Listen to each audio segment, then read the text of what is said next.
Сайн бацхан хүмүүс үзэгчтэй залуучуудаа тэгээд даваа гараг болгон Premier Sport Network-ээс 21 цагаас 5 хүндээ хүрдэг NBTOG 5 хүндээ хүрэхэд 37 дахь дугаараа хүрэхэд бэлэн болсон байна. Мэдээж хэрэг та бүхний танил тав цугласан байна. За тэгээд NBTOG хэрэг итгэгч мэдээж хэрэг та бүхний сайн мэд электрон барууны ихтлгүүр PC мол байгаа. Тэгээд та бүхэн бүх төрлийн электрон баруунууд дээрээс бүх төрлийн гар усуудыг бүх баруунуудаа албан ёсны хэрэгтэйгээр за дээрээс нь урьдчилгаагүй лизингээр авах боломжийг бас PC мол байнга олгодог. Тэгэхээр таатай байна. Тэгэхээр мөн ерөнхий итгэгч Pepsi илүү тэмүүл Pepsi брэнд байгаа гэдэгт таатай байна. За тэгээд бүгдэнд нойрно. За тэгээд бас баясаад бас баяр хүргэе, тийм ээ. Баярлалаа. Бас одоо бол Монгол баг бүр ингээд Азийн төвшний одоо ингээд тийм үнэлэгдэх том баг болсон. Тэгэхээр бас хасуу өргөдөх багтаа бас NBTOG зүгээс бас баяр хүргье. 7 хоног болгон баяр. Тийм нэг юм нэмдэл яваад шүү. Нэг түүх. Одоо ахаад дараагийнх нь Дубайд байгаа байхгүй. За амжилт хүсье. За тэгээд өнгөрсөн доноос хойш зөндөө юм боллоо. Бид нар одоо финал гарсан хоёр баг гараад ирсэн байна. Бол эхний 3 тоглолтыг бид үзүүлсэн байсан. Тэгэхээр өнгөрсөн доноод маш их зүйл болсон. Тэгэхээр бас нэлээд олон зүйл бид нар ярих байх юм уу гэдэг. Эхний 2 тоглолтыг л үзүүлсэн. Одоо 4 тоглолт. Ер нь бол 3 тоглолтыг хайчиж байгаа. Тэгээд 4 тоглолтоос их тэгж явж байна. Тэгэхээр OKC Minnesota-гоос эхлэдэг гоо. Тэгэхээр найрамдагчаа 4 тоглолт. За 3 тоглолтыг бол угаасаа юу авчихсан байсан те? Minnesota авчихсан байсан тийм ээ. Тэгэхээр 4 тоглолтыг шууд эхлэх явж байна.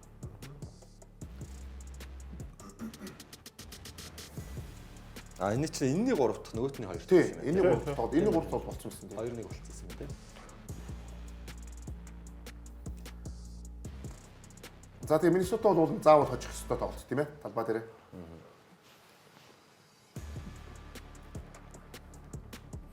За юу нь болсонгүй Миннесотагийн бажих таа чинь 2-2 болно гэсэн мэт суул. Тэгээ анар битрэг гэж ярьж ирсэн. Би бол анартайгаа байн гурыг холбож байна. Унах юм бол анартайгаа хамт. Тэр анараа тайлбарлаарай гэж. Тийм. Унах юм бол хамтдаа унах. Тэгэхээр эхлээд мэдээж яг энэ одоо аналист анараас эхлэж бодож байна. Анаа яриа мэдээ. Нэг юм болсон юм шиг байна. Яасан. Яг хоо мэдээж талбай дээр хойж суулыг 2-2 болж чухал тоглолт байсан. Тийм. За тэгээд тоглолтын дараа тэр Антони Эдвардсын өгсөн тайлбар байсан тий. Би өөрийгөө муу тоглосон гэж бол бодохгүй байна. Зүгээр би хангалттай олон довтлсонгүй гэсэн баг өөрийгөө тийм хамгаалсан дөө байрын. Ярьцлагыг өгсөн байсан. Тэгээд эндээс харахад юу сайн хамгаалт гарах орон зай асууж байгаа тийм. Тэгэхээр үнэхээр Антони Эдвардсыг довтлоход үнэхээр хэцүү байлгаад байгаа болохоор Антони Эдвардс бол багийнхаа бусад тамирчид руу одоо мэдээж дамжуултуудыг гаргасан. За тэр ихэнх довтлохыг одоо юу гэдэг Ник Александр Walker, Jaden McDaniels хоёр их хвчлэн гол тогтоонууд нь явсан тий. Гэтэ бид нар энэ сурвалжууд нэг тоглогчийг бүр одоо шүүмжлэх ёстой гэж бодож байгаа. Бага байхгүй байгаа тоглогчдын насрид байгаа. Энэ сурвалжууд нь яг үүндээ бол харагдсангүй шүү дээ бодож байна. Эхний хоёр тоглолтод ямар байлаа тий? Одоо сурвалж яг энэ сурвалж насрид хайцсан тий. Нөгөө байдаг насрид бид яг үнхээр сурвалж хараагүй шүү дээ. Яг ганцхан Назрид гэхгүй. Яг илүү би бол Назрид юу гэж байна. Назрид ер нь бол Миннесотаг сайн тоглож байгаа үед бол шидэлтүүд амар ундаг. Яг ингээд тоглолт нь хожигдж байгаа үед ерөөсө тоглолт нь бас давхар гардггүй байхгүй болчих тийм бол ажиглаа. Уул бол хүлээлтүүд өндөр гэсэн байхгүй. Ягаад тэгэхээр түрүү жилийн шилдэг 6 дахь тоглогч тийм байсан Назрид те. Түрүү жил. Тэгэхээр энэ тоглогчид энэ жил улам нөгөө одоо бүр ингээд өсөөд те. Тэрийг яагаад бүр ингээд багтаа үзүүлэлтээр бүр аюу мундаг багс. Энд дээр J-Dub тоглолт ихний үе дээр 15 он авч эхлүүлээд төгсгөлийн үе дээр бас энэ чухал хоёр шидэлтийг оруулсан. 3 удаа бөмбөг тасалсан, хаалт гүйцэтгсэн гэдэг. Үнэхээр талбай хоёр тал том нөлөөтэй тоглосон. Нөгөө талаас энэ тоглолтыг авч үзсэн тоглогчид нь бол Донте Дивинчензо, Никел Александр Walker тэргүүтээ сэлгээний тоглогчид байсан. Тэг үнэ. Эдвардс бол харьцангуй энэ тоглолтын дээр оноо маш багтаа тоглолт болсон шүү дээ. Угаасаа энэ тоглолтыг хожигдлыг буруу бол Эдвардс төхөн зөв шүү дээ. Багийн лидер хүн тэгээ тоглолт сая анаа хэлсэн тоглолт дуусны дараа би цөөн довтлсон.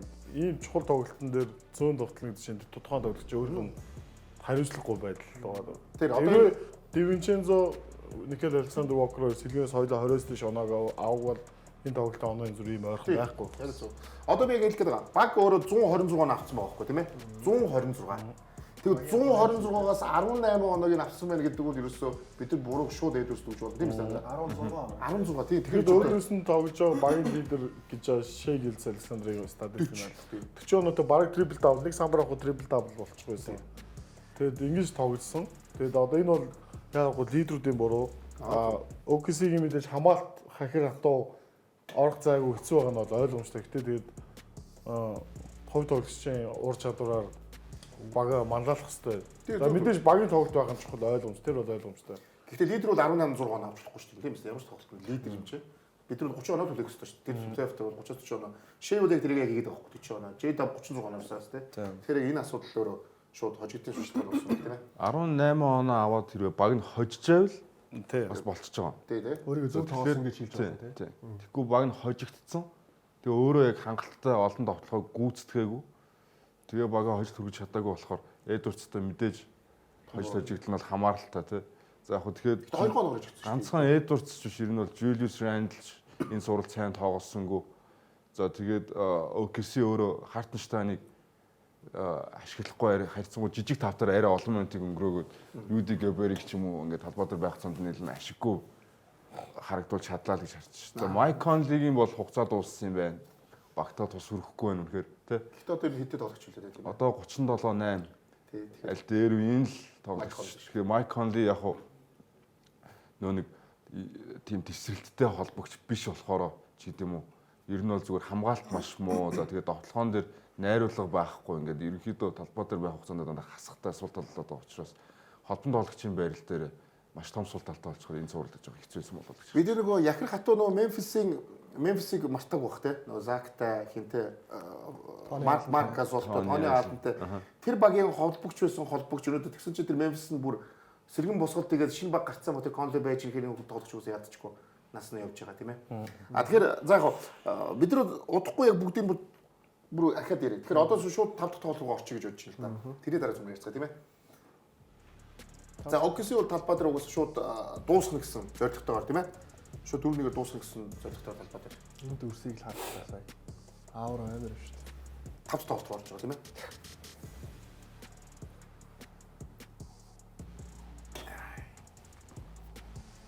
Тоглолтыг амар ихлүүлсэн тийм. Эхний үед дээр тоглол. Шийдэгцээ. Баг дууссан гэж юу. Хамгийн ойрхон боломжтой тоглолт нь сая яг 4 тоглолт байсан л да. Нэг 2 хоног хожигдол дээр. Тэгсэн мэт сурал гой суулгах байсан. Карл Уусаг юм. тэр хүнд дамжуулалтаа өгчөж байгаас. Тэр өөрөө явчихгүй тийм. Ийм л хүн байж тээ. Бас юу алгатай энэ хүн тийм. Ажлаа хийсэн болцсон тийм. Манай авчим гэсэн юм алга хүн тийм. Каруса оноо авахаас биш хамгаалахаасаа бараг таашаал авч тоглодог хөө. Сая тэгээд ажлаа хийсэн болцсон тийм. Тэгээ заав тэгээд нэг ассист өгч байгаа тийм. За тэгээд ихний 26 26-аар дуусчих чинь. Эхний үе 9 оноо. Тэгээд Миннесота 9 оноо авчих. Үсгийн финал шүү дээ.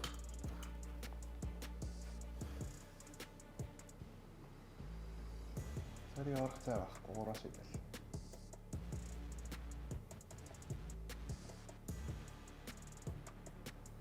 Фу.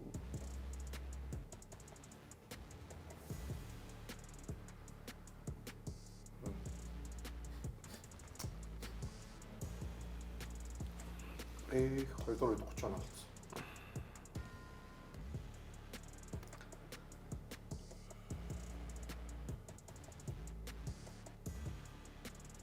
За энэ тоглолтын дээр нэг Александр Walker, Jaden McDaniels хоёр нийлээд маш муу тоглосон болохоор Өмнөх тоглолтод сайн тоглосон хоёр нь тийм. Эсрогийн талбай дээр түрүүн OKC-гийн гол 3 тоглогч нь эсрогийн талбай дээр гуруулаа сайн тоглож хожил авцсантай адилхан. Энэ Миннесота эсрогийн талбай дээр лидерүүд нь бас сайн тоглох ёстой байсан болов уу? Ааха. Тэгээ бас л чадаагүй. Ер нь бол.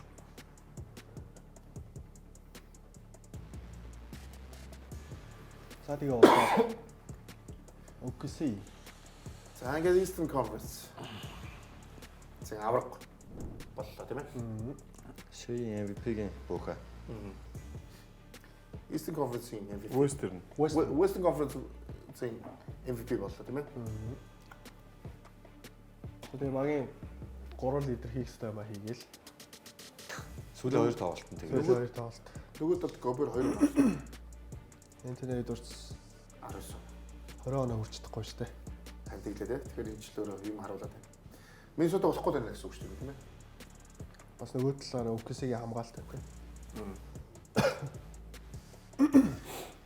За тэгэхээр Оксид Альбасаар бас баяр хүрэх хэрэгтэй байна. Тэгээд энэ баг бид нар ярьж ирсэн хэдхэн жилийн өмнө NB Tokos за энэ Окси гэдэг баг шинэ баг бүрдэх гэдэг.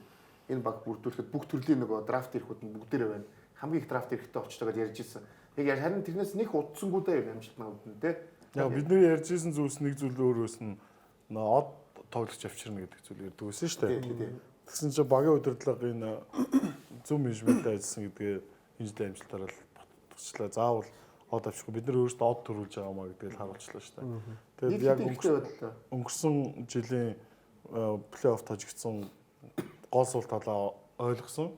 Тэгээд тэрэн дээр Хартенштайн гэж зөв цэвэр яг багийн тоглолттой төвөнд тоглож авсан. Тэгээд үр дүнгээ өгөөд өдөө олсон солилцоо байсан. Тэгээд ганцхан Карозог асуусан. Карозог хамгаалалтаа бүр амар их болоо ич. Тэгэл бүсийн финалд зөв Миннесотаг ингээ очиж гэдэг төсөөл угаасаа энэ сурлыг хэлэхэд бол хараахан байгаагүй шүү дээ. Хэдүүлийн таамагцсан өндөр олон тоглолт байсан байна. Тэгээд яг эхний хоёр тоглолтын дараа л хажууд сууж байгаа залуут хоёр тийж ярьсан болгоос шүү дээ. Яг эхлэлтээ угаасаа үнэхээр ийм төсөөл байгаагүй. Антони Эдвардс нөө нэг супер одуудыг аврагыг давж аврах гэдэг шиг Антони Эдвардс хуучны одуудыг ялаад гарч ирээл. Тэгээ өнгөрсөн жил бас нөө Миннесотач бас дээгүүр амжилт гаргацсан. Тэр утгаараа эзэж Оксид ингэж ийм өрсөлдөөнгөө цуурлуулна гэж төсөөсөн үү. Яг үүндээ цуурлын одоо жишээнийхээ тоглолтууд цуурлын харьцаа 4-1-ээр дууссан тоглолтуудын ерөнхий агуулга ингээд харах юм бол Миннесота өлегтэй өрсөлдөө үнэхээр үзүүлсэн. Дандаа л бүр шүүрдэг. Илт илүү оглоо. Юуны бүдээс гоё сайхан ярил л тайван тэгээд нийт хоёр багийн төвчд. Дээрээс нь илүүтэй бид Миннесотаг ярих хэрэгтэй байна тийм ээ. Антони Эдвардс дээр нэг юм байна. Би одоо 23 настай би ахаад энэ Western Conference финал NBA-гийн финал руу олон гарнаа гэсэн тийм хандлагаар яриад байгаа байхгүй. Гэхдээ яг энэ одоо олдсон боломжуудаа тултал нь ашиглаа явж байхгүй бол ахаад энэ боломж хийж гарч ирэхгүй ч гэж магадгүй. Тэгвэл энэ маш олон NBA-гийн суперстаруудад тохиолдсон. Iverson 2001 онд NBA-гийн финалд гарснаас хойш ахиж дээшээ гарч ирээгүй. Дээшээ үзээгүй те. Vince Carter, Tracy McGrady, Carmelo Anthony-гийн том одууд яг и залуудаа плей-оффт гарч ирэх хүчтэй өрсөлдөөнийг үзүүлсэн ч гэсэн яг тэр моментн дээр дээшээ гарч аврагын төлөө тоглож чадаагүй болохоор одоо багийнхны амжилт одоо эргчил Миннесота юу ч болж болно шүү дээ. Эргчил холбонд тоглож байгаа асуудыг шийдэхгүй бол дахиад Western Conference финал руу магадгүй гарч иж чадахгүй байсаар хагаад өөр баг руу явна гэсэн байж гайхаад зүйлг байхгүй. Одоо уусаа хэцүү орон дээр наадах яг бол угаасаа эргчил боломж нь улам багасч байгаа гэдэг мэдээлүүд уусаа гарцсан байгаа. Яг бид шууд цалинтай холбоно. Тэгэхдээ бид нэг юм чи би зүгээр энэ бас нэгэн гоё тулгаамнаас нэгэн гоё харьцуултыг гаргасан тэрийг хараад өгөх. Окси бол энэ жил угаасаа тасархаа байгаа. Угаасаа бүх үзүүлэлтэд тасархаа байгаа. Энэ бэ тэр үзсэн. Тэгээ энэ бол нөгөө 73-9-тэй Warriors-оос илүү болчиход ингээд юм яриад байгаа. Тэгэхээр одоо нөгөө энэ баг тоглогчдын нас байна те. тоглогчдын нас байна. Энэ удирдлагын хамгийн залуу. Тэгэхээр үсэн мөрдлөөсөө ийм амар туршлагатай юм шиг харагдаж байна шүү дээ тийм ээ. Хамгийн залуу настай. Одоо тэгээ багийн лидер нь дөнгөж 26 настай тоглогч байгаа даа шүү дээ. Дээрэс нь нөгөө өмнөх нөгөө Окси бид нар ярих хэрэгтэй байх тийм ээ. Одоо нөгөө юутай KD-тэй, Westbrook-тэй, Harden-тэй тэрний бас харьцуулт байсан тийм ээ. Энэ хүслэгтэн дээр эхлэх нэгээ дуусгач л да. За тийм чи 30-аас дээш настай ганцхан харж тийм. Одоо ингээд яг нэг бүрчлэн харахад хүртэл Карусо хүртэл дахиад яг энэ хамгаалтаараа 2-3 жил байх нь тодорхой байхгүй тийм. Гэрлэлт цол байвал тийм. Тийм гэрээнийхээ хугацаанд. Хартенштайн ч гэсэн гэрээнийхээ хугацаанд яг энэ төвшөндөө тоглох боломжтой. Тэгээ бидний нөгөө нэг туршлагатай өгшин гэж бодог лууд орт нь 26 таа. Тэгээд энэ одоо энэ цуурлын чинь Generation Z финал гэж яриад байгаа байхгүй юу? Ерөөсө одоо хамгийн ахмад тамирчин л 31-тэй. Одоо эсрэг талд Siakam байх шиг хамгийн тийм McConnell 2 тийм. Тэгэл Caruso бусд нь дандаа 20 эддэнгүүд байгаа байхгүй. Тэгэхээр ер нь ойрд үзээгүй тийм одоо ер нь хэдэн жил байгаагүй тийм юу тийм. Нөгөө талаараа нөгөө сагсан бөмбөгийн чинь нэрээ одоо өөрчлөгдөж байгаа гэдэг нь эндээс шууд харагдчихлаа байна л да. тэгээд яг айл баг нь илүү органикаар энэ багийг яг ингээд босгосон тий драфтын явцаар ингээд олон жил төвчээртэй байж босгосон ийм багууд болохоор үзүүштэй байна л да. Тэгэхгүй одоо юу гэдэг 3 суперод авчираад фейлдсэн багууд зүгсэн зөндөө байж лээ тий. Тий. Сарагийн дээр юу баг гарах юм уу хүсэгт? Гарна. Байгаа л та. Тэр үстэй гарах. 12 онд Miami Heat-тэй финалж ирсэн. Тандертэй харьцуулсан үзүүлэлт байна. Энэ бас гоё үзүүлэлт шүү дээ. Насын харахаар бас яг л Ойрхон байна. Ойрхон байна те. тийм. Westbrook залуу байсан байна Тандер. Тийм. 12 оны. Тийм ээ. Гэхдээ яг тэр ид бол яг нэг generational talent гэдэг шүү дээ. Тийм хүмүүс байгаа байхгүй тий. Яг нэг үедээ төрсэн авьяастай нөхдүүд байгаа. 3 MVP, ирээдүйн MVP тухайн үед 12 онд байсан байгаа. Тийм байна. Ibaka ч хэд удаагийн шилдэг 2 удаагийн Хамгаалал болж шилдэг. шүү дээ. За энэ бол бас нэлээд гоё сарцуулт байлаа. Баярлалаа тулгаа. Асрыг гаргаж ирсэн. За дээрэс нь одоо би ингэж бодож байна л да. За угаасаа Окси бол бидний нөгөө ярьсан яг нөгөө хүлээлтэнд байсан аврын төлөө гарч байх боломжтой ерөөсө 4 багаас 1 баг л Окси юусэн шүү дээ. Нөгөө 3 баг бол ер нь бол нэг амар дээр юунд бас ороогүй байсан 3 баг одоо гараад ирсэн шүү дээ. Индиана, Нью-Йорк гэдэг ч юм уу нэ. Тэгээ Миннесота гэдэг багийг бол хүн бол яг анх үлээлтэхэд бол хэзээ ч таахгүй хальтаа энэ дөрөв. Яг ингэ 4 таасан бол угаасаа байхгүй гэж баг хэлж болох байх. Энэ жилийн финалд энэ 4 баг байна бол энэ 4 таасан энэ дэлхийд байхгүй байх юм. А за тэгэхээр энэ бол маш тийм сонирхолтой, маш тийм биш одоо сая хинэ телегийн хэлснээр юу өөрчилсөн, генерашныг гаргаж ирсэн те. Сагсан бөмбөг шал өөр болж шүү те. Цоошин ингээд одоо одууд ингэ гарч ирээд ийм болсон шүү. Тэгээ харуулсан маш гоё үйлдэл болж байна. А одоо гэхдээ нөгөө яг юугаа харсан нөгөө дуусгасан. Үлдээд дууссан. Миннесотагийн талаар бүгд ярьж байгаа хүн илүү ярьцгаая. За, Эдүцийн талаар бас ярив. Эдүц бол чинь энэ зүүн хинч над чи битгэлэхгүй бас үнэхээр шартай байна тийм ээ. Тэгэхээр одоо хинч над чи хөдөлмөрлөхгүй байх гэсэн. Тэгэхээр баг нөгөө шууд нөгөө битгэлдээ орчих шиг байна тийм ээ. Тэгэхээр иргэчд бол бидний их зүйлийг хүлээх байх юм дэс тийм. Тэгэхээр бүгдээрээ нөгөө найрагч төсүүдөө явчих.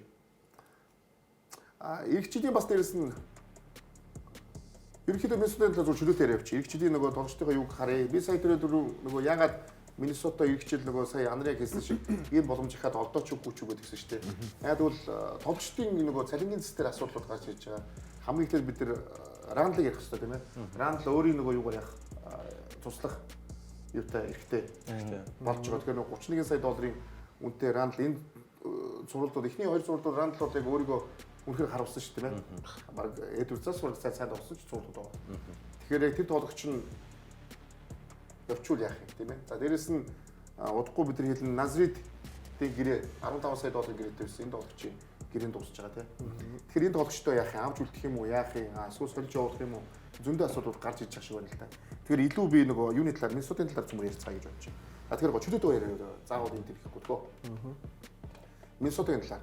Эх хүлэглийн тэр гэрээтэй тоглолчдын чагсаалтыг харж болов уу? Тэгээ энийгээ дуусган бодож энэ дүрсийг дуусгаад цөмөрөө илүү тэр талаар нэрээ. Одоо бол Миннесотагийн ирээдүг ярих хэрэгтэй бүгдээрээ. Ерөнхийдөө ихтэй энэ удирдалт нь бол та хэд сэтгэл хангалуун байгаа юм. Энэ асуудал гэсэн. Миннесотагийн яг энэ удирдалт сэтгэл хангалуун байгаа юм гэсэн. Хангалуун байгаа. Хангалттай гэж бодож Хангалттай л гэж. дөрв бол хангалттай юм. За энд дээр гараад ирлээ л дээ. За Эдвард 45, за Рандлих 31 байсан ингээд нөгөө чөлөөт юу болж байгаа тийм. Назид $15 сая гэрээнд дуусж байгаа. За бусд нь бол за Макдоналд Джейден Макдоналдс 24, Макдоналдс бол гэрээг сунгацсан байгаа. Дивинченцо 11 тийм ээ. Макконли 10. Макконли ч одоо бас Макконли бол одоо яг ч юм. Ветеран минимумаар баймаар ч юм шиг санагдаад байна шүү дээ. Энэ бол Хин?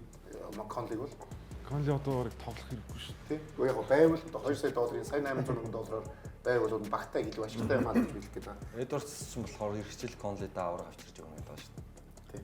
Яг хоо Конлиг хажуудаа суулгачаад төвлөрийн урал дээр хажуудаа суулгачаад би Майкийн төлөө одоо ингээд шууд маргааш. Яг зүгээр гарнаа гэх. Хэрвээ зөв Майк Конли шиг тоглогч би зөв хэлчих. Яг бол Майк Конли NBA-гийн түүхэнд хамгийн анх хамгийн өндөр гэрээг хийсэн тоглогч юм шүү дээ. Хийж гэрээгээг байх түүхэн гэрээ хийжсэн мөн үү? $150 сая гэрээ тий. Тэгэхээр тэр тоглогчд хангалттай мөнгө хийсэн байхгүй. Майк Конлигийн хувьд бол одоо суперстар шиг байж болох мөнгө хийсэн юм болохоор Майк Конли чинь бага бодвол одоо тий өөрөө ветеран минимум болоод $10 сая судлаад өгчих юм бол $10 сая чинь яг одоо бол энэ бидний аюулын ажгуудын юуны $4 сая 2 тоглож авах боломжтой байгаа даа шүү дээ. Тийм баг зөндөө байгаа шүү дээ. Гоё тоглож аваад авчихдаг.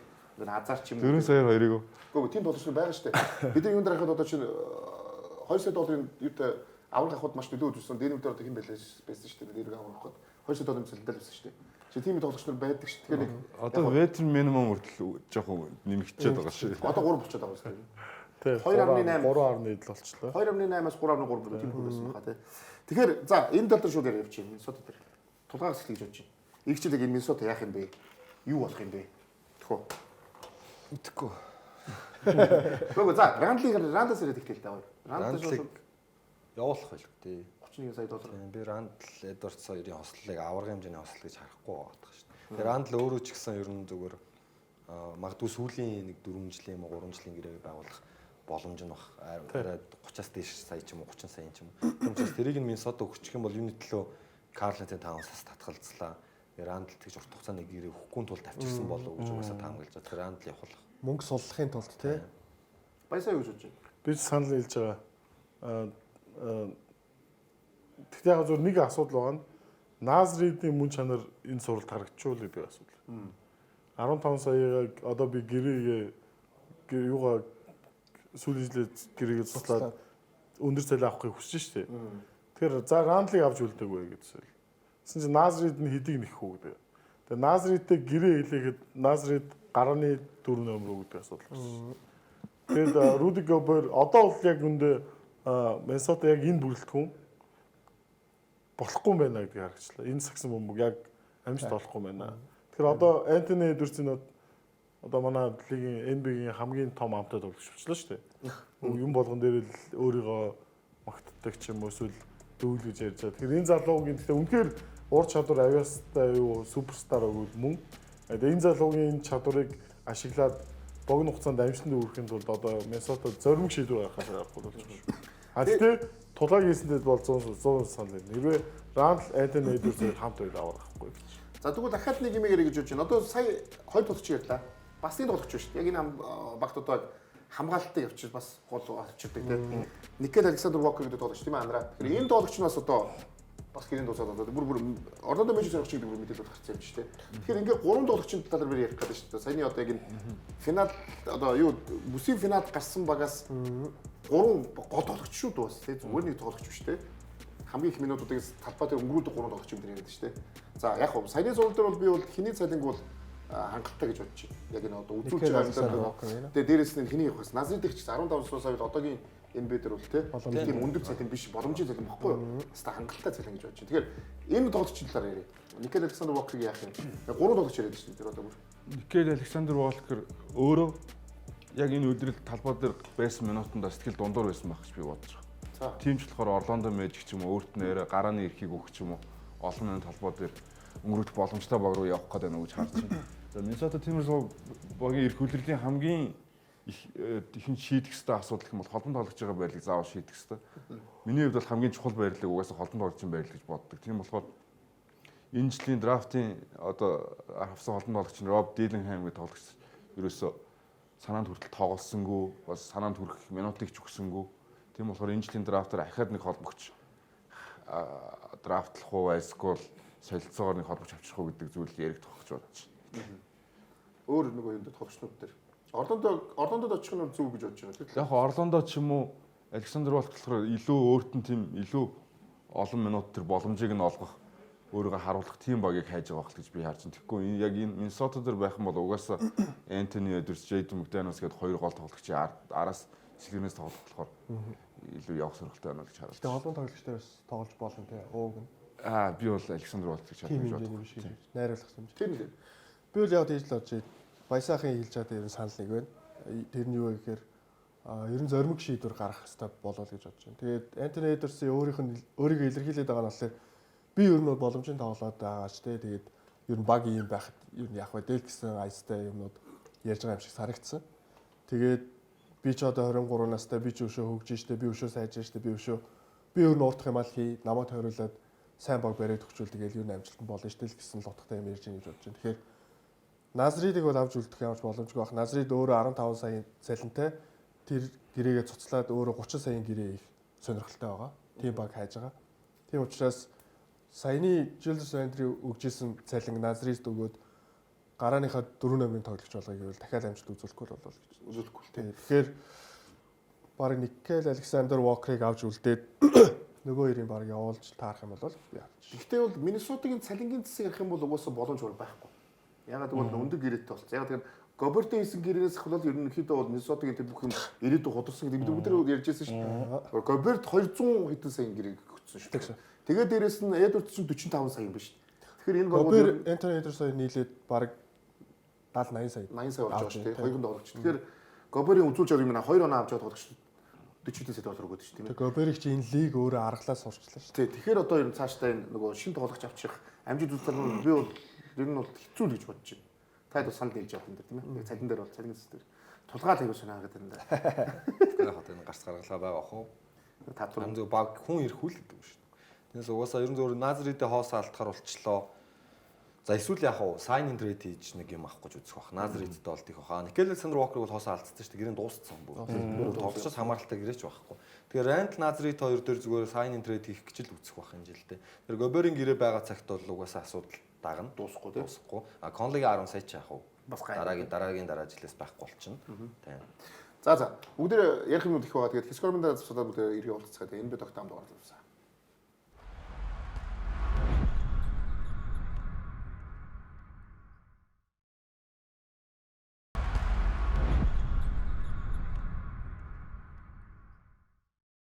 За энэ бид тогтоогоо бүх хүмүүстээ баярлалаа. Би сая гэдэг нөгөө эхний хэсгээс нэг юм дутуу байна. Гэхдээ нэг юм асуух гэж мартчих нэр гисэн. Финч тасалжуулагчийг яах вэ? Маш олон өнцөг гарч иж байна л да. Тулгаан бол нэг түрүү нэг ярихад бол энэ халагдаж магадгүй гэж бодож байгаа юм шиг яг Халагдчих бүр халагдах бах гэж бодоод. халагдчихсан гэх гэдэг Аргуугүй халагдах бах л гэж бодоод байна. Тийм үү. Яг энэ адилхан санд нэгэлтэй хүн байна. Анаа Халаад тэгээд дээрдүүлэх боломж хэр байна гэдэг шалтгаална. Гэхдээ одоо залуу тасалжуулагчид яг үнэхээр модонд орж шít.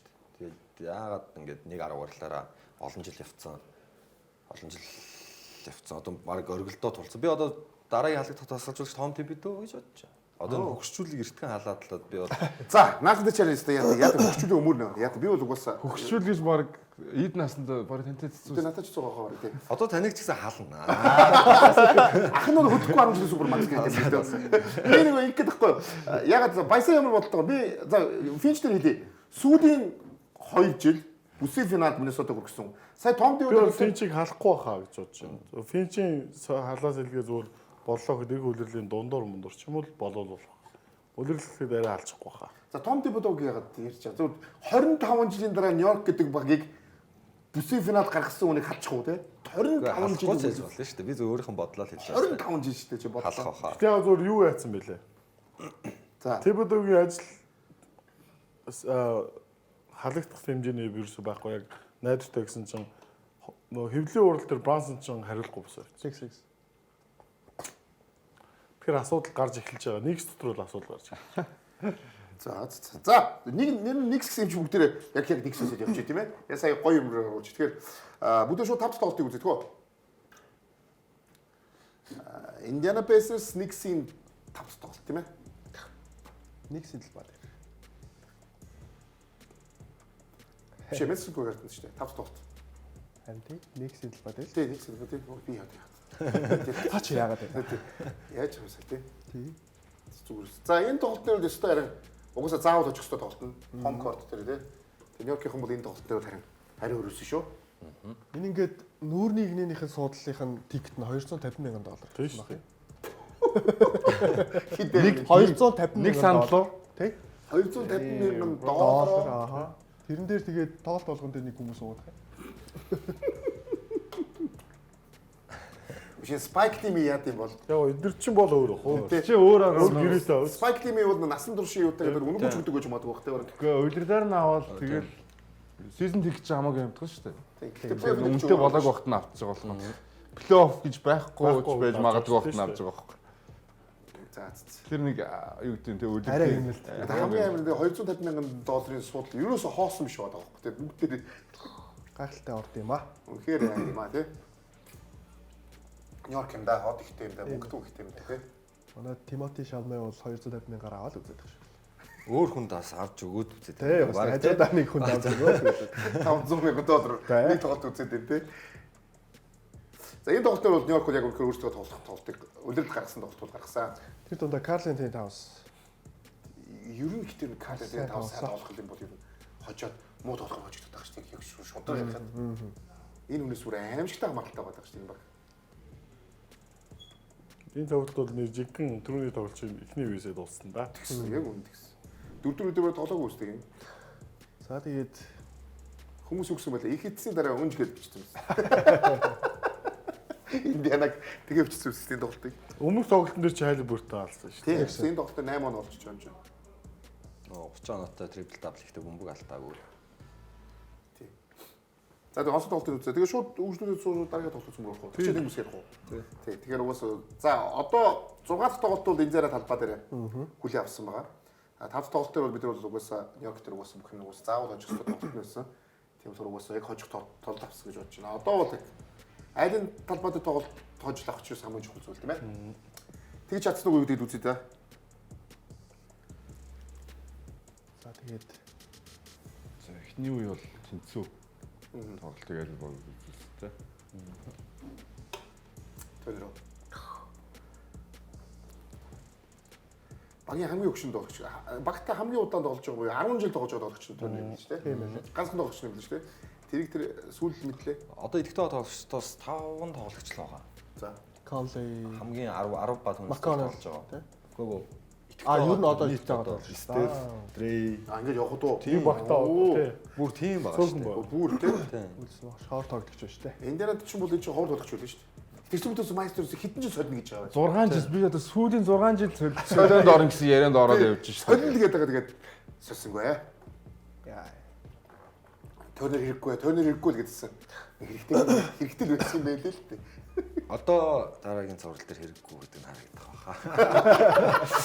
Тийм муухай буцаад нөгөө яриа гарах байх. Гас баха. Хадаа. Тий. Тий. Майл Тернес чигшлээ гэдэг. Оо. Амар гоё. Тэгэхээр хурдан тоглолгоо болно. Тэгэхээр төгс. Төгс. Заван тоглогчлоо бас яг үнэндээ. Ийм тоглогч бол заван гэдэг шүү дээ. Thomas Bryant. Йоо, энэ чи Режи Миллерийн сүнс орж ирээд бүр. Яасан бэ те? За. Төрнөр дөрөв алдаад суусан чинь сохорсон биш завшгүй гэсэн үг. Индианага үтцсэн тийм ээ. Өөрөө бэрхлээ болмоос хоо. Индиана Чаус ингээд одуудаа барихаар дандаа тамирчид нь байт юм билээ. Тийм тий. Нью-Йорктай харьцах. Тийм шүү Тий. Тэгээд нэг нөгөө Америк хөлн бөмбөгийнхэн тамирчид. Тий.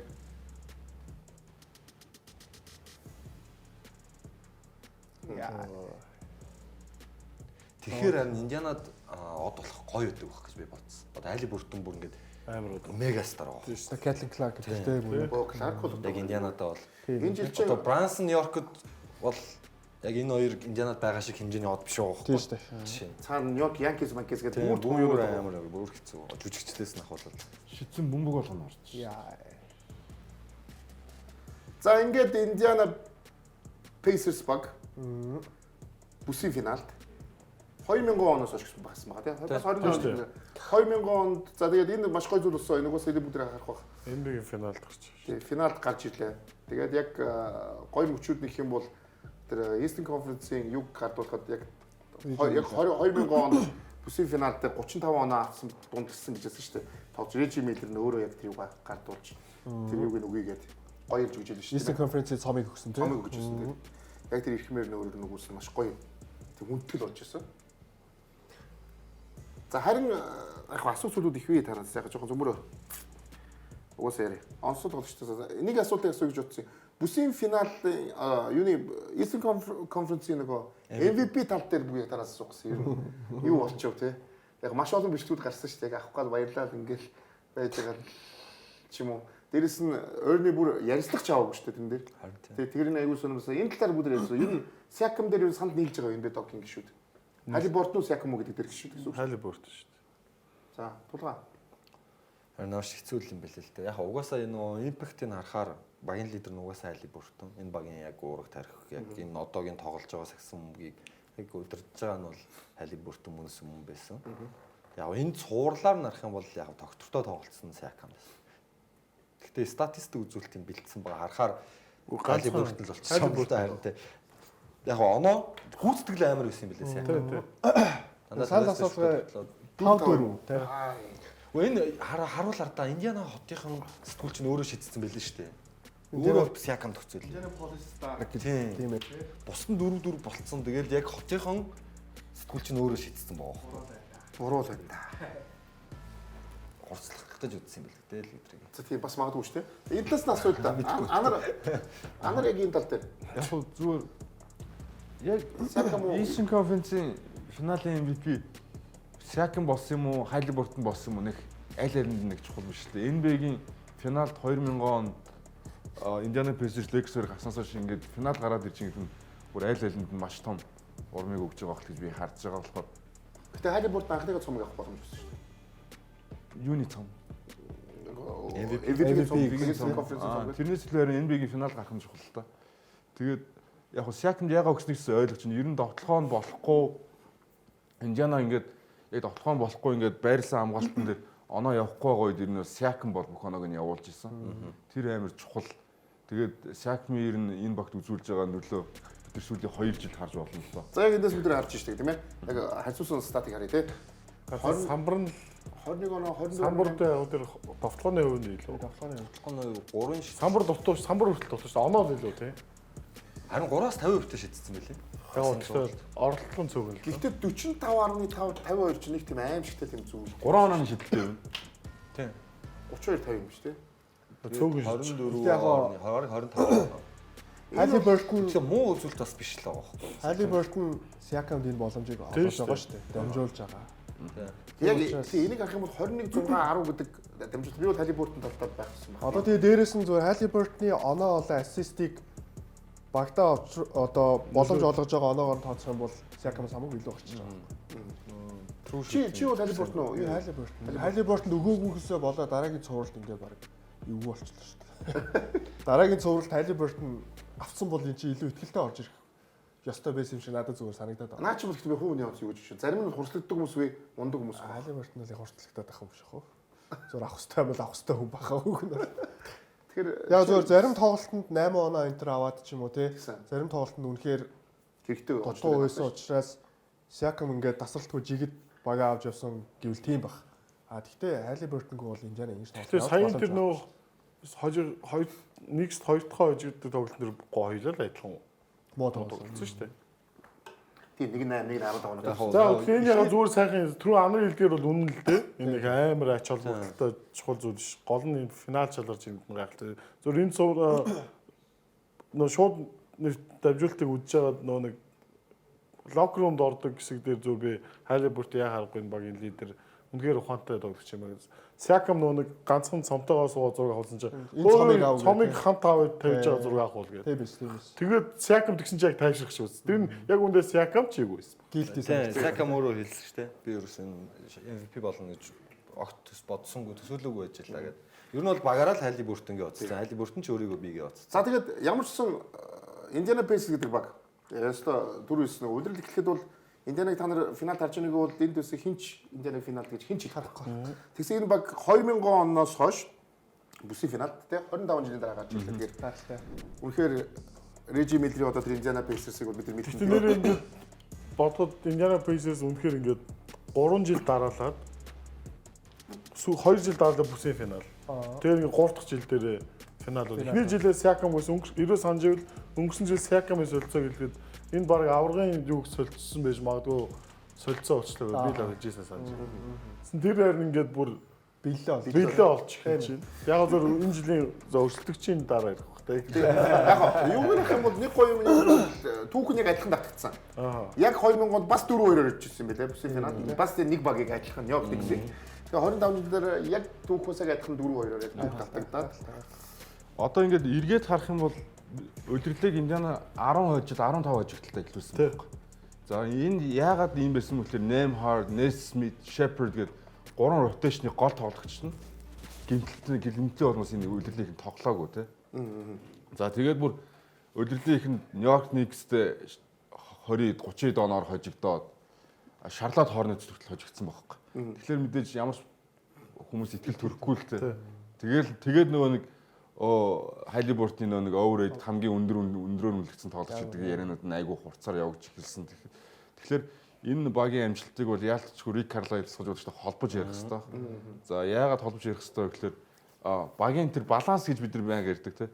Тэр баланс бол үнэхээр яг ингээд Индианагийн хийсэн эргэн ирэлтүүд энэ гайхамшигтай плей-оффын ингээд тоглолтуудыг харах юм бол нэг тоглолтод зөвхөн Halliburton юм уу Siakam биш. Дандаа ингээд тоглолтоос тоглолт болгонд өөр тоглогч нар сайн тоглож ирсэн ч гэдэг юм ингээд бүгд өөрийн гэсэн үүрэг ролийг маш сайн ухамсарлалсан. За тэгээд тэр хурдан давталгоо маш сайн хамгаалтнаас хурдан давталгааруу шилжиж байгаа. Эдгээр нь бол ерөнхийдөө бол багийн тоглолт юм болов уу гэж би хараад. Тийм яг үнэ. Одоо эхний тоглолтыг бол Aaron Nesmith аваад ирсэн шүү дээ. Тэгмээргүй 5 шидэлтэд оруулаад. Тэгээд хоёр тоглолтыг бол Siakam авцсан. 38 оноо аваад. За тэгээд нэг тоглолтын 8 парт авсан байхгүй. 8 парт сая сүүлийн тоглолтын дээр харах юм бол 50% товтлооны үүсгэлтэйгээр 12 хооноо авсан мит боловч 8 ассист, 6 бөмбөг таслалт. Тэгээ Джейлен Брансон өөдөөс нь 2 хооноо авсан. 8 партыг хамгаалж байгаа Джейлен Брансон тоглож чадаагүй. Бүр ингээ хачиг шиг ингээд наалтчаа салахгүй байгаа юм чинь. Бүтэн талбайд нь хамгаалж. Тэгэхээр 8 парт гэдэг тоглогч, Нейсмит гэдэг тоглогч чинь өвксигийн Карусо, тэр Кейс Нолсмолстайг адилхан том нөлөөтэй байгаа байхгүй. Оноо авалтан дээр бүр илүү тэгсэн. Найруулганд оролцдог. За тэгээд дээрэс нь нэг гой жоохон одоо харамсалтай гэж хэлэх юм уу? Яг одоо уул нь маш гой зүйлтэй яг бид дурсгалтай гэж хэлэх юм байна те. Гой зүйл болсон 36 жил одоо NBA шууд ажил TNT телевизийн одоо сүүлийн дамжуулалт байсан. дамжуулсан TNT-ийн. Тэгээд дээрэс нь Inside NBA-ийн боёо багийнхан боёо тийм ээ. Энэ дөрвийн одоо Shaq, Chuck, Kenny Smith, Ernie Johnson дөрвийн хамгийн сүүлийн TNT-гээр тийм ээ. Хамгийн сүүлийн юу байсан. Тийм болохоор энд бол маш хүндэтгэл үзүүлж ирсэн. Тоглогч нар маань энэ талаар маш их ярьж ирсэн. Рик Карлайл салжуулагч хүртэл үг хэлж явах та. Хэлсэн шүү дээ. Фэнүүд бол угаасаа бүгдээр ойлголоо ингээ тий. Яадчгүй бид нар бас сагсан мөнгөийг бас энэ Inside NBA яг энэ дээр бас үзсэн байна бас тийм ээ. 90 оноос хойш гэдэг ч байсан. За тэгээ Режи Миллер игч байгаа шүү дээ. Тэгээ Харлан хамгийн амар ч одоо Харлан гэж нэг актер хоол байна шүү дээ. Шууд тоглолт тайлбарлалтай. Кевин Харлан. Кевин Харлан зүгээр тоглоом дээр хүртэл бид нар тоглоом дээр юуны дууг сонсдог бол тийм шүү дээ. Үнэхээр хоногшдсан тийм. За тэгэхээр ингээд 36 жил тийм ээ. Бас удаа хугацаа тийм. Ингээд ирчээс өөр телевиз рүү ABC тийм. Тий. NBC рүү тийм. Тэгээ ESPN гэхдээ байгаа. За энэ бол бас түүхэн бас нэг тийм тий. Ахалтай. За тэгээд баяр хүрсэн тийм ээ. Энэ хэд бол ажлаа үргэлжлүүлнэ. Гэхдээ өөр телевиз. Бид нар шиг юм да гэдэг. Өөр телевизрээ ч хөөрлөө очсон уу? Ер нь бас хэдэн телевиз рүү очиж байна бэ тогч юм. Бас нэг хэдийн биш үү? Нүгөө сайхан. Гэрээ нэвэрээ тэгэл. 4 мөрөг. Тэгээ альва юмд бас төгсгөлж байдаг юм байна бааж. Байгаа. Нэг өдөр болох уу хаа. Гэхдээ бол яг тэр төгсгөлөө гэх юм бол харин Тэгээ Эрни чинь баг яг баясаатайгаа идрээд Эрни чинь одоо баг гэсэн дээр та хэлсэн дээр. Эрни чинь баг 70 настай л тэр нэг 20 жил байна. Надад дахиад нэг асуудалгүй нэг Макс Грэний 20 жил байна. Тэгэхээр асуудалгүй бах тий. За дээр гоо маазихаа бүгд хам бэ те та хэд яах уу мах уу гэд шууд хэлж штэ. Гэхдээ та хэлдэг ахын 20 жил хамт өжиж болдгоо. Гэхдээ ахын 20 жил дээр чамд өгөх гэдэг байгаа байхгүй юу? За. Яг ахихад асан дээр Тийм. Ахын наснаас нэг 15 жил дээр авахгүй. Би 20 жил болж байгаа юм чи. За тэгээд юу бүгд одоо нэгэнт юу н удирдлын дууссан юм чи нэг сая талаар яриад төхөө. Нью-Йорк Никс баг сая бол хэлсэн чи бас баг том дебют үзчих чи баг явуулчих гэдэг нэг хандлаас сунгартаас. Ирэх үеийн гэрээтэй тоглогч бүгд хараа эндээс хамгийн шүүх эхлэж шүү дээ. Энэ баг яг энэ багаараа байх юм уу гэдгээс эхэлсэн тийм ээ. Юу вэ? Пичи такер юу ч байсан шүү дээ. юу гэхгүй байсан харсан гэхдээ нөгөө нэг Sixers-тэй авалсан гэрэн штэ. Маш нэг салсан дээ энд ирсэн гэдэг үлдэл байгаа. За мич багийн 12 сая. Энийг яг бүгд дахиад хавьяа сайн харна шүү. Жоо шарт 19 Таунсын цалин гараач тээ. Яа. Эннээс салсан бохгүй. Энд чинь одоо ардаа Наз Рид, Никел Александр Walker, Julius Randle 3-ын цалин нийлээд Кати энэ цалингаас бага байсан бохгүй юу. Тэгэл бод. арай амар салхи 53 багтаа. Юм багсан хямдхан гэрээ байгуулсан тулдаа энэ багийг бүрдүүлсэн байгаа даа шүү дээ. Би жоо шатны цалин байдаг. Бансан үнэхээр бахархмаар байсан тэр. Талбай дээр 44 минутыг өнгөрүүлдэг тоглогч 19 сая доллар авч та нараа. Тоглолт болгоно 44 минутыг өнгөрүүлдэг тоглогч. Өөрөө сэлгээнд сууйгээ суучин энэ чинь. Би сэлгээнээс тоглоё гэдэг. Ямар ч цөм бүрэлдэхүүн нь бол байгаа. Тийм. Гэхдээ яг зөв одоо энэ дээр нөгөө дараагийн асуудал чинь гарч ирлэх бол та. Одоо ингээд цөм бүрэлдэхүүн хараад энэ бүрэлдэхүүн яг энэ бүрэлдэхүүнээр ингээд амжилт гаргах уу гэдэг асуудал байна. Тий. Гэхдээ яг энэ жилийн Том Thibodeau-гийн нэг өмнөх жилүүд хийжээж харж байгаа зүйл энэ цувралд бол энэ плей-офф тоглолтод 49 минут дууссан тоглож байсангүй. Харин тэглээ. Гараанд өөрчлөлт хийлээ. Гараанд өөрчлөлт хийлээ. Сэлгэнээс Францныг суулгаж жагаад хожлоо. Хөшөвж байгаа юм шүү хөрхи. Юм ойлгоод одоо за чи хүн чи бас ядардсан шүү гэж ойлгоод байгаа юм шүү. Тэгээ тийм асуудал зөв магадгүй зөв Thibodeau суулжуулсан нэг туслах дасгалжуулагчдын өөр нөлөө бас их байсан байж магадгүй. Тэгээд Тэгэхээр хэвлэлийн урал дээр Бранснаас Тэбүрс суулж яах болоо нэг сэрэд яах болоо гэсэн чинь хариулахгүй шууд босоо явцсан. Тэр нь зүгээр доос яхаа зүгээр ингээд бид нэг юм алимл болж ийн л тоо. Ярих сэдв тийм. Би зүгээр их гэдэг хэрүүлээд юм байна нөгөө Нью-Йорк Никсийг яг энэ бүрэлдэхүүн. Ирчүүд нэг амар өөрчлөлтөөр гүйцэтгэн. За нэг жижиг зажиг долгочдор очих байна. Дээрээс нь ротейшныг маш цөөхөн долгочдор явуулдаг энэ тасгаж урагч тийм ээ. Тэгэхээр яг энэ бүрэлдэхүүн эх хилээс ер нь та нар дахиад энэ бүсийн финал гарна гэж бодож байгаа. Амжилт нь энэс ер нь ахна гэсэн бодол байхгүй үстэй. Яг энэ бүрэлдэхүүн шүү. Ахгүй шүү дээ. Яг энэ бүрэлдэхүүн бол ахгүй шүү дээ. Тэгээ уус Миний супер бодлоор бол. Тэгээ өөр супер тоглож ирэх боломжтой. Өсрөөл ахаад бүсийн финал. За тэгээ уус супер тоглож ирэх боломжгүй гэдгийг бид харсан шүү дээ. Супер тоглогч энэ өөр ирэхгүй шүү дээ. Дахиад ийм амжилт, өндөр амжилт энэ жил ер нь аврагын талаа гарч ирэх маш том боломжийг алдчихлаа гэж бодож байна. Тэгээд дахиад ийм боломж бараг л гарч ирэхгүй. Ягаад гэдэг нь саяны Индианатай хийсэн тоглолтын дээр харагдлаа л одоо энэ орчин хэсгэн бүгд хамгийн чухал хамгаалалт бол pick and roll-ыг яаж хамгаалах, pick and roll defense гэж юм байна. Яг энэ дээр Jalen Brunson, Karl Anthony Towns хоёулаа сул тал болж. Хоёлаа муу. Тэгээд энэ сул тал болж байгаа. Дээрээс нь NBA-гийн дөрөвд болохоор хамгаалтын 3 секунд гэж байдаг болохоор тэр болгон бас туслаад авах боломж бага айсгүй хоцорж очих.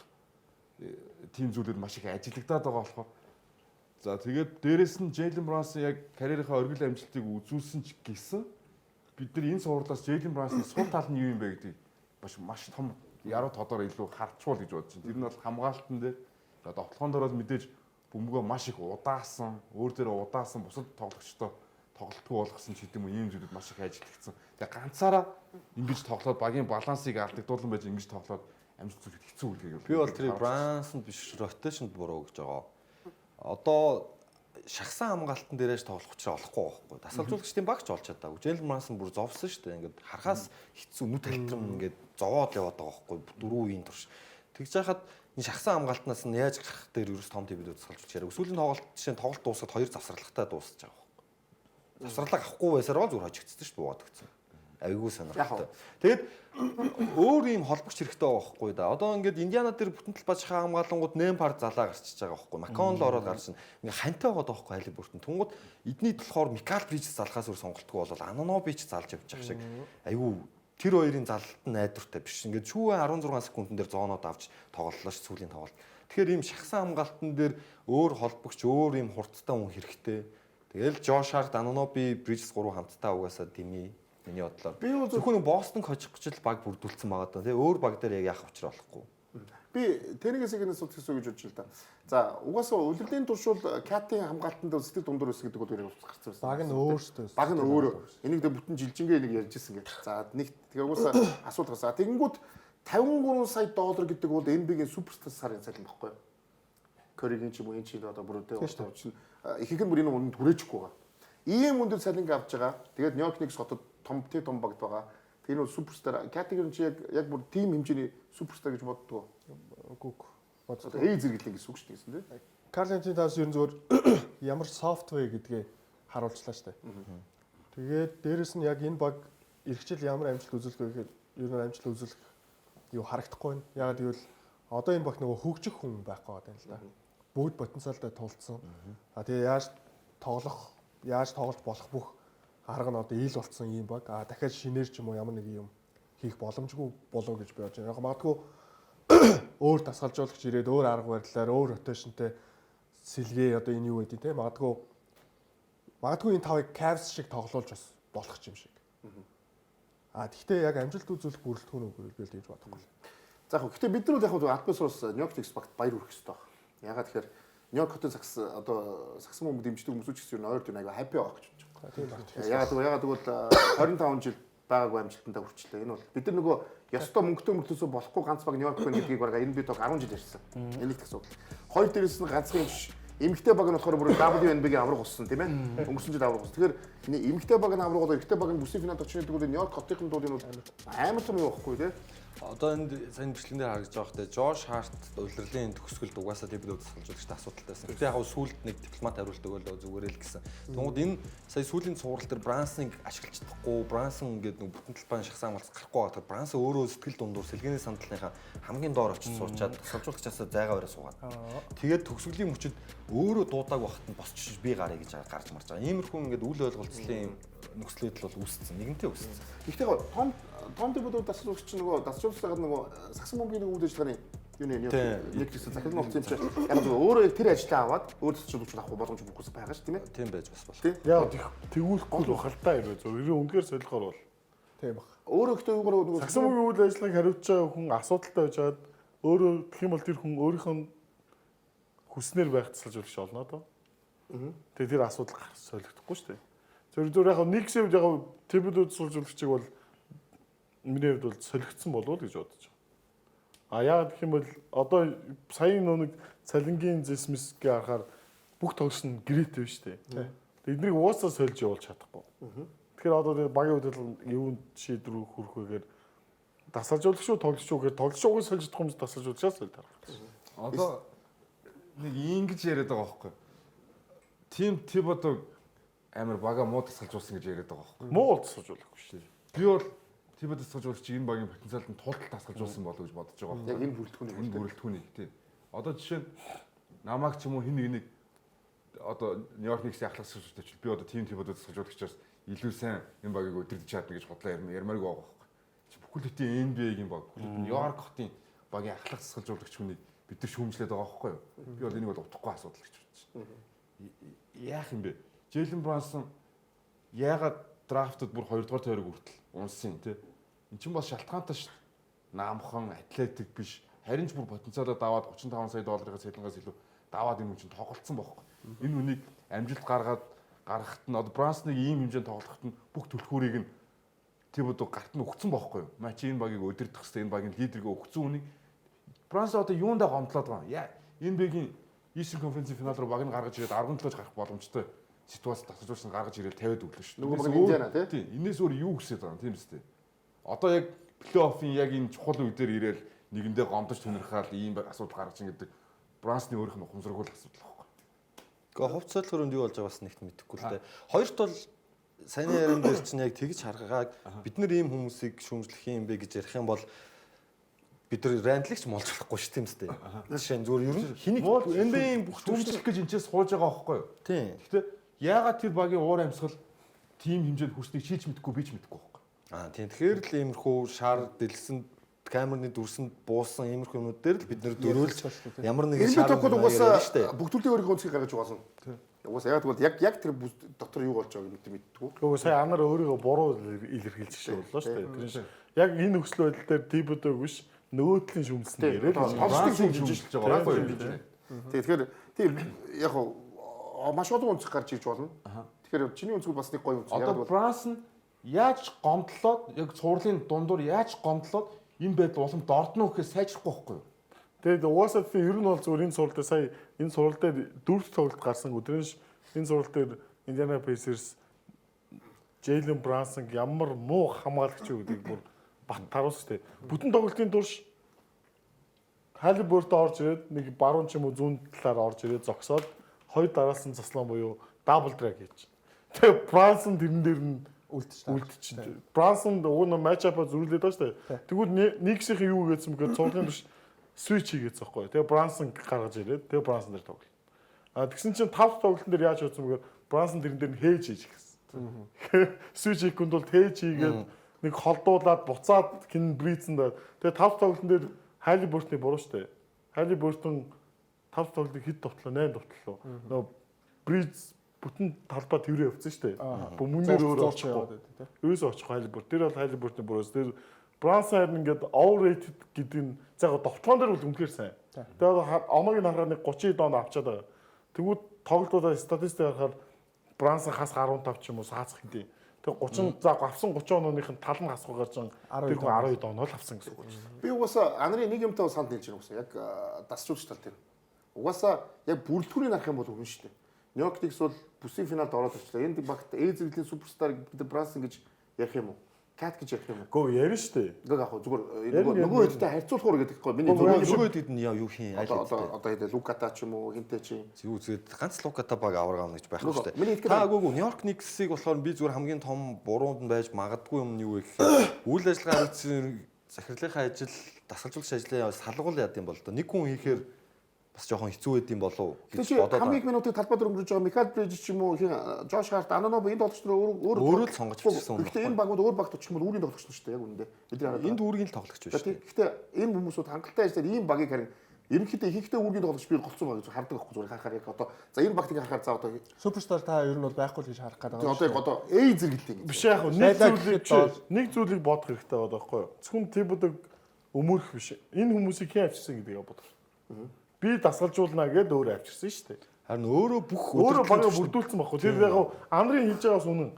Брансон хэдэн жилийн өмнө за чинь багийг өдөрдөөд мэдээж Брансоныг хүсэл байгаа байхгүй юу? Брансон чинь Вилановыгийнхан багийг бүрдүүлсэн шүү дээ энэ жишээ. Өөрөө хамт тоглож яг Дивинчензого золиос нь гаргаа явуулчихсан. Гэтэ дээрэс нь Карлантын Таунс авч ямар тоглогч Эзерлийн тоглож вэ гэхээр тухайн багтаа хамгийн өндөр цалин авч л байгаа тэр нь Баясаа өнө Бааж өнө Ялт өнө хин байд. Тэнэ өнө хин хамаагүй Эзерлийн тоглож хүчээр л болж шүү дээ.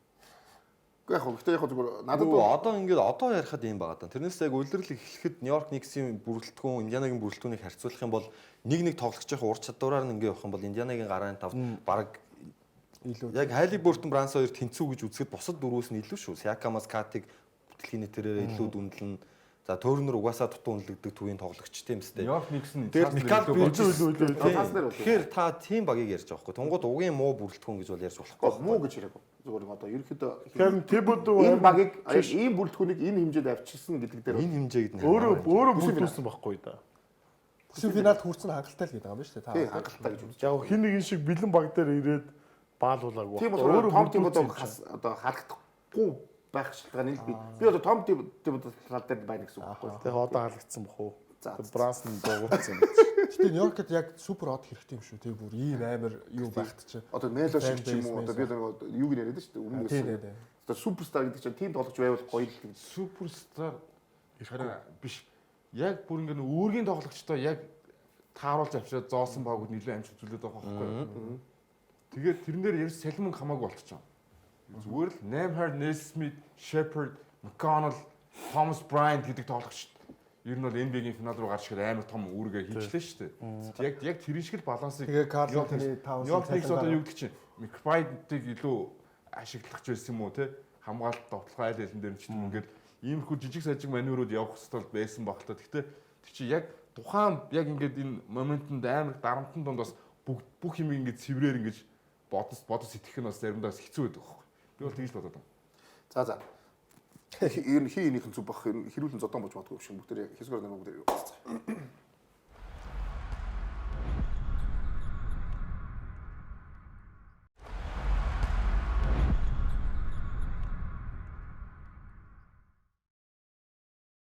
За энэ бид та хүнд үргэлжлэн хүрж байгаа. За тэгээд одоо бол бид нар яг финалийн талаар илүү ярилцъя гэж байна. Гэхдээ сая 2 дахь урс дээр маш их зүйлэл ярьлаа. Маш олон үнцгийг гаргаж чадлаа шүү дээ.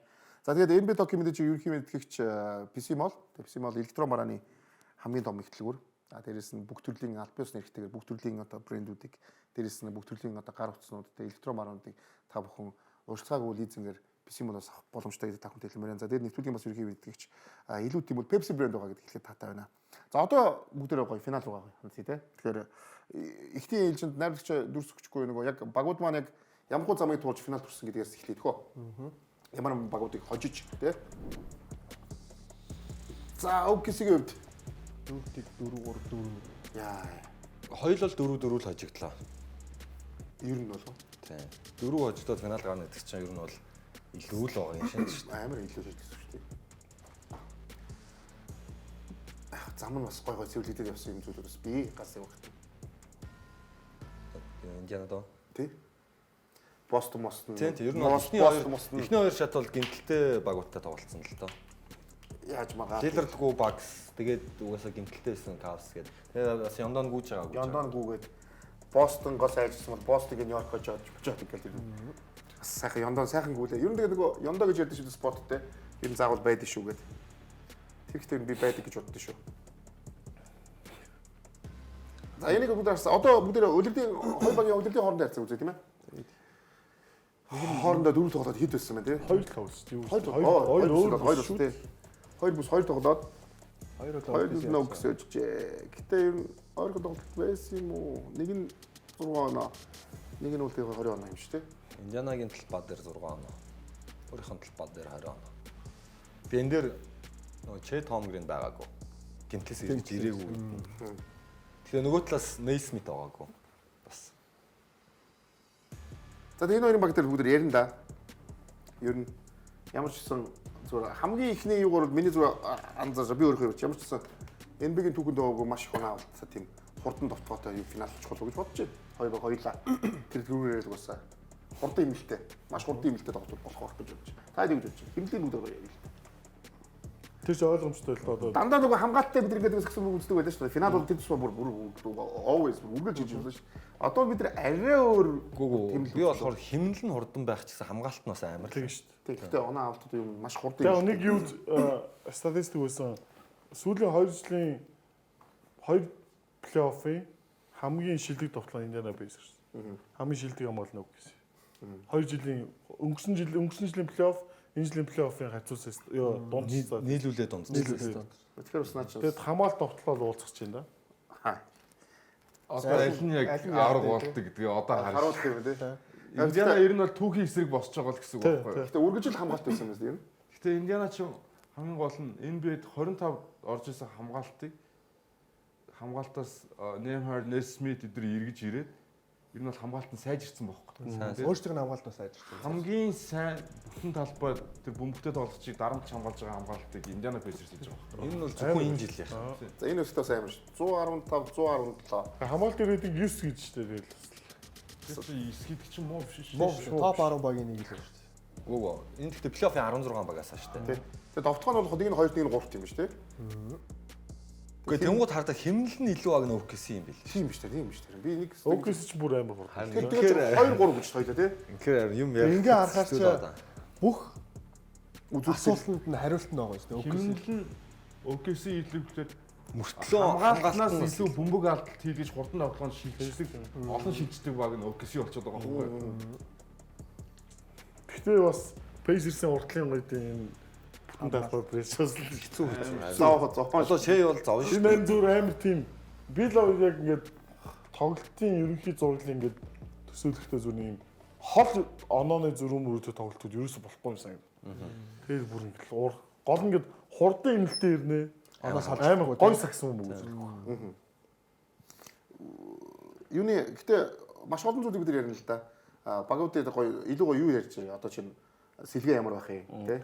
Харин статистикуудаа харчаад ирэх юм уу яах юм? Тэгээд одоо дараагийн статик харагдах хариулчаа. Энэ бол яг саяны довтлогоо хамгаалалт хэмнэл 3-аар урлангаар нь илүү баг нь бол OKC баг байчих гээд байгаа байхгүй юу? Ер нь яг ингээд цөмөр нарах юм бол. За ингэ шүү дээ. Энэ болохоор плей-оффын яг сэлгээний стат уу? Үгүй. Зүгээр. Яг плей-офф статистик. 6-4 гэсэн үгтэй л шүү дээ. 3 тийм OKC 3 оноос илүү олон шидэл орлого хийдэг ба. гэхдээ нэг тийм амар зүр тийм шиг надад Байхгүй тий. маш ойрхон шүү дээ энэ бол. Толгойн оролцоо OKC бас илүү их чи өөр шүү дээ. 7 довтлооны олж өөр л дөө. Тэгжиж бөмбөг тасалт илүү. Гомжтой дамжуул. Аасаа тийм байна. Самбарт илүү OKC гэж. Стил бас за стил ч юу ярих вэ? Юу ярих вэ тий? Алдаатай стилтэй байгаа. Харин тийм зүгээр энэ цуврал дээр Индианагийн хамгийн том сул тал нь би бол самбарл байгаад байна л гэж хараад байгаа. Сая Нью-Йоркийн эсрэг цуврал дээр урд чугны хамгаалалтын төгс ажиллаж исэн ч гэсэн будагтал хамгаалалт муу гадсан байхгүй юу? Нью-Йоркийн. Mitchell Towns дээр тийм. Тэгэхээр OKC бол будагтал баруу ордог тоглогчд ихтэй. Тэгээд Чет Хомгрийн Хартенштайн хоёр нөгөө нэгэндээ ингээл нэгээр хаяал ингээл хамаагүй зохион байгуулалтаа сакс явчихдаг Нью-Йоркийг бодвол. Тэгэхээр яг тэр будагтал ба дээр л одоо Майс Тернер яг буцаад шүүмжлүүлж эхэлж магадгүй гэсэн юм юу байгаа даа. Ер нь бол сэлгээний ихтэй юу харъя? Сэлгээний оноо авалт, сэлгээний юу харъя? Оноо авалтыг харъя. хамгийн олон rotation ашиглаж байгаа хоёр баг шүү дээ. Хамгийн сайн сэлгээдэд хоёр баг. Угаас энэ плей-оффын. Тэгээ хамгаалтаар хамгаалт нь бол Хамгаалт нь. гэсэн нэмэх гэсэн арда. Нэмэх гэсэн ийм байгаа шүү дээ. Тандер бүр 334. Хасах юм шүү. Уустай бүх баг гараа нь хүчтэй байгаад байдаг. Тэгж бол адилхан явж байгаа сэлэн гарч ирээд Жаахан ундаг тий.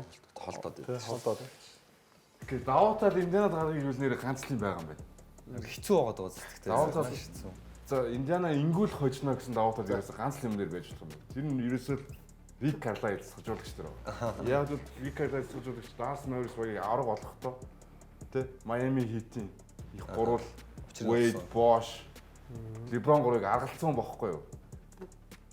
Тэрэн дээр л одоо Хита гэж юм. эсэргээр OKC-ийн сахижуулагч Denver Nuggets дээр хит хитэн байж боломгүй алдаануудыг гаргаад хожигдсан туршлагын асуудал яригдана.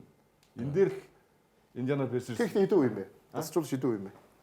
за тэрийг хуйлж од мэдээ. Юу араа сая яац штэ.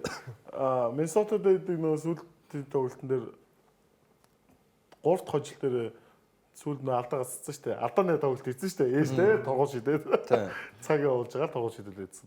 Тэгэхээр яг би бол дагналтыг хин Карлайл суулж угаасаа лигт олон жил доктортой ажиллаж байгаа гэдгээрээ топцолж өгсөн. Гэтэ дагналт бол яг орчин цагийн ингээд нэг сод гоц ухаантай юм шиг санагдаад байгаа сүүлд бол. Брэд Стивенс энтриг санагдуулна тий. Яг Брэд Стивенсийг хүмүүс яриад тэ би Брэд Стивенсийг яг бүрэн өөрийгөө харуулсан гэж үзэж байна. Харуулж амжаагүй юм. Гэхдээ яг зүгээр байгуулвар амар гоё азтай, гоё баг, гоё авраг аваад. авьяаслаг Ирж ирээд бэлэн баг дээр ирээд авраг аваад аваагүй. Батлерын суул дээр бас нэг юм сэрэлээ үлгэргээд бэлэн баг дээр яснаа шууд зөөр менежер болсон шүү дээ. Тэрээс би бол Брэд Стивенсийг хизээч Эрикс Бойстра ч юм уу энэ Харьцуулж хэлж байгаа шүү дээ. Юу яа, бүгдээ хоёр багийн эсрэг ба нөгөө бүсийнхаа багууд эсрэг нь үлээх хон тоглолт нөгөө тоосон харагдах уу. Найрч тэрийг өгөөрэй. За энэ бас та нар ганцхан хожигдсон гэдэг байна шүү дээ. Кавлерс шүү дээ. Ингээ хахаар бүх юмараа OKC илүү болов. энэ ч одоо тэгээд энэ хай шиг. Энэ нөгөө нөгөө энэ амар баг байгаа юм уу яа. нөгөө талд юм байгаа мó. Тэгэл яг зүгээр энэ багийн нэг залуу туршлагагүй учраас л гэдэг дээр л нэг их гээд байдаг гэсэн шүү дээ. Тэрнээс яг ингээ бүтэн агуулгын хараа угаасаа тасархаа баг байгаа даа. Яг үстэй Pacers бас амар юм ингээд сүстэтүрээсээ сүүлийн 3 жил ингээд бүсийн финалд очсон байна. Бүсийнхаа баг гэхээр гэхдээ Индиана ч West Сайн Coast-ийн багуудтай сайн Өрөндөөс дорндоос сайн үзсэн байгаа тийм.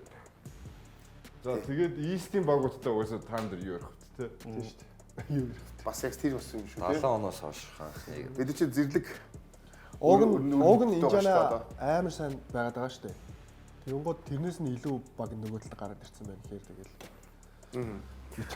нэг сонирхолтой ер нь яг энийг харахаар юм хэцүү юм байна л да. Гэтэ яг бүгдээ нэг бас хэцүү юм. Үнэхээр хэцүү гэдэг нь бол мэдж байгаа. Гэтэ Эмбетокийн хөтлөлтөний таамгыг харагдах уу бас угаасаа хэцүү. Баач нөө олон хожил өгсөндөө санаа зов. Үгүй. Нэг олон бол байхгүй шүү. 6 гэж. 4-2 гэдэг яг нэг хоёр бас нэг Инкэго тийм 7 он тоглолтын Pacers гэж байна. Орыг тэр онох охоо. Бажин дараагийн бажингаа одоо Карлайл салжуулагч байгаа дэмжиж байгаа байлгүй дээ. Тийм баг тий. Даалсан юм явж байгаа шүү дээ. үгүй Юу гэхдээ энэ дээр 4 гэж өгөх гэжсэн шүү дээ. 4-0. би бол саяны тэр нөгөө Бас арайч бас болохгүй. саяны хоёр хожид чинь биш үү? Яг тэр Рик Карлайл гэдэг дасалжуулагч чинь бодож хоёр хожид гэдэг байгаа байхгүй юу? Нэг хоёр тоглож Айгүй их юм бодсон юм байна. Тэгээ аргал нь маргал нь гэж бодож өгч байгаа шүү. аргал нь юм. За нэг тэгөө тий. Нэг Карлайл аргалчих бах. Нэг ёндоорч хавах гэдэг. Тэгэж мэгжиж одоо бас нутаг дээрээ бас нэг яаж болох вэ гэдэг.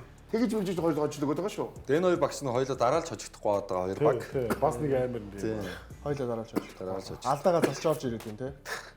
Би зөв ийм хүсэлсэн. Нэгийг Индианад өгөөд өөрсдийнхээ талбай дээр авраг авах хаа л гэж бодсон. Аварга өөрийгөө Тэгээ аварга яг OKC-ийнхаа талбай дээр авах хаа л гэж бодсон. Өөр бол би бүр 4-0 мэлж гэж бодсон л. Тэгээ боломжтой байвал тэгээд ер нь 4-0 болгохдаг үстэй багууд ер нь яг тийм Би бол гэхдээ Индиана дээр өгөх таамгуудаа би бүр дандаа Индианаг дэмжиж байгаа шүү дээ. Milwaukee Bucks-ыг чойж гэсэн, юуг чойж гэсэн, Knicks-ыг чойж гэсэн Индианаг би өгөн дэмжиж байгаа байхгүй. Гэхдээ яг энэ бодит байдлаа харах юм бол Гэтэ саний яг чиний саний хамгийн сүүлийн чиний нэг юу штэ нэг Монгол юу л та. Талбай дээр хичээл. Тийм яг үндгээр ингээ харахаар ер нь байдгүй юм байл шүү. Эсвэл яг би Индианаг дэмжиж байгаадаа нэг хожих байх гэж бодож иж магадгүй.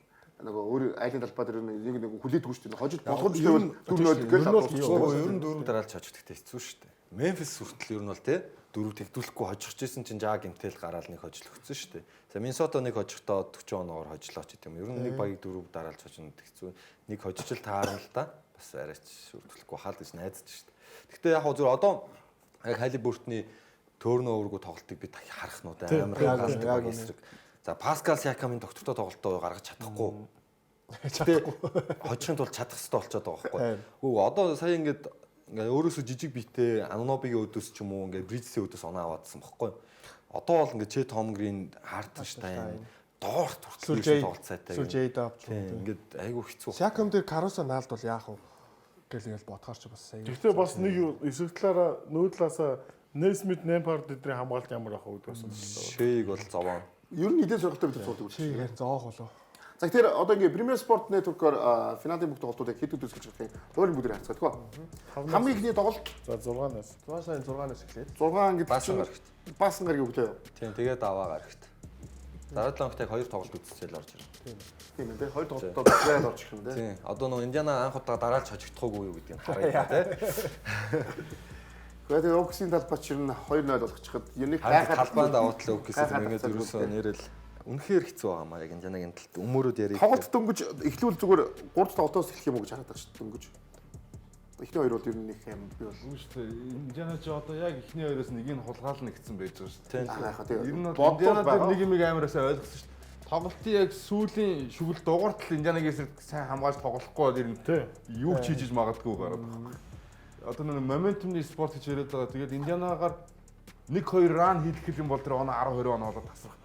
Айгу аюултай болчиход шүү дээ Индиана. Индианагийн хурдан тоглохоо Нью-Йорк Никсийн хурдан тоглохоо ялгааг харсан шүү дээ. Индиана бол тоглолтоор юм уу алдаа авч дуусгаж Нью-Йорк Никс бол тэр хурдан тоглох. Хөөрнө өрөөд тасаад. Нэгээс 3-аа гарч ирсэн. 3-аа гарсан чи 6-аас гიშгцэн зогсож идэг нөгөө. Тэгээд яг моментум амар эргээд байгаа байхгүй. Тим алдаа Индианагийн эсрэг гарах Индиана тэрийг шийдэж байгаа байхгүй. За тэгээд NBA-ийн удирдлагын 37 дугаар таахад өрлөө тэгээд NBA-ийн дугаар үлдсэн юм тий. одоо 3 дугаар үлдсэн байгаа. Тэгээд угаасаа ингээд финал хэлж байна. Албисаар тэгээд эх талаар бид нар ямарч 2 дээрээс бас NBA-ийн эргэн тойронд бас зөндөө мэдээд болох байлгүй дээрхтэл тийм ээ. Зөндөө мэдээ байж та одоо Jordan жишээ нь одоо аналистер орж ирэх гэдэг 40 сая гэрээ яригдаа байж байна тий. Цаашдын жижигтэй мөнгө тоохгүй болох. За яг. Тэгээд бүгд тэрийг харъя да тий. Тэгээд эх талын цагтаа уулзсаа бүгд.